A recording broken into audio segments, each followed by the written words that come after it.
In the last lecture, we discussed about bus topology and star topology. Now let us see about ring topology. In this type of topology, each computer is directly connected to the other computers within the same network. Now as you can see on the screen, the network's data flows from computer to computer back to the source. The ring topology has a lot in common with the bus topology because if you want to add a network, you have no choice but to break the cable ring, which is likely to bring down the entire network. This is one big reason that ring topology isn't very popular. You just won't run into a lot as I did into the 1980s and early 1990s where this type of topology was popular. It's also pricey because you need to several cables to connect each computer. It's really hard to reconfigure.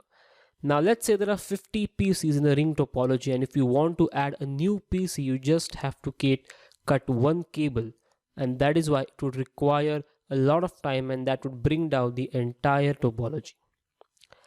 But even with that all being said, if you work at an internet service provider, that is ISP, you may still find a physical ring topology in use for the technology called SONET or some other WAN technology.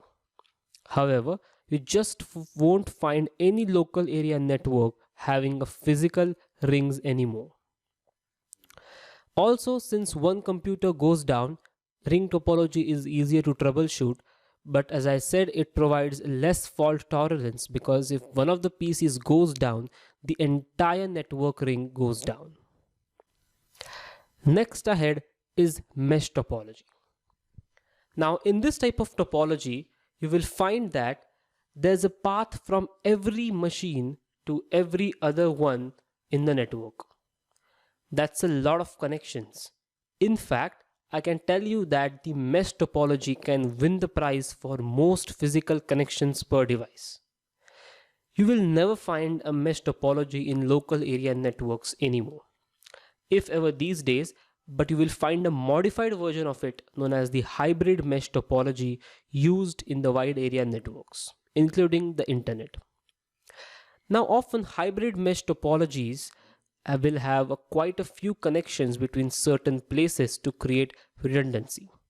As you can see on the screen, there are 4 computers and all the 4 computers have their wires connected to other remaining 3 computers.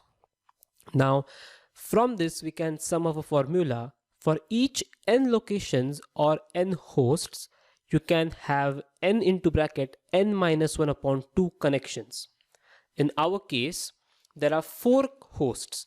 So let us put the value n is equal to 4 in the equation and we can get that 4 into bracket 4 minus 1 upon 2, that is 6 connections, and you can see on the screen that there are 6 wires in total.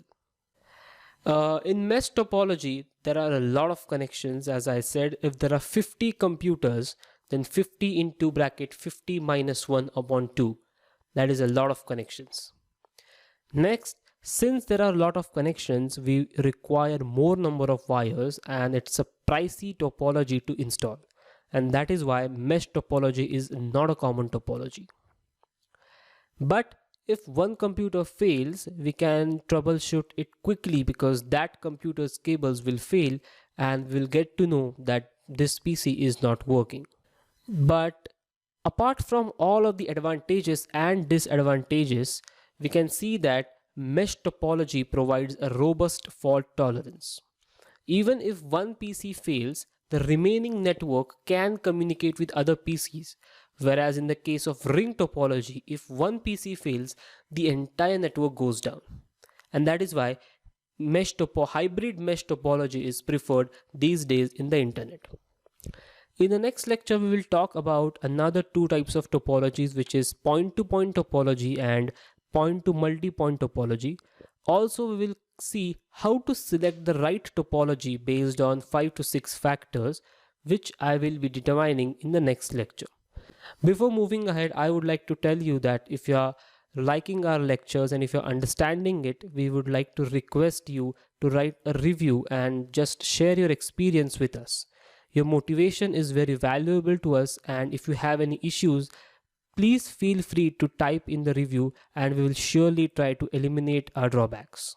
I hope you will write a review and it just takes 30 seconds.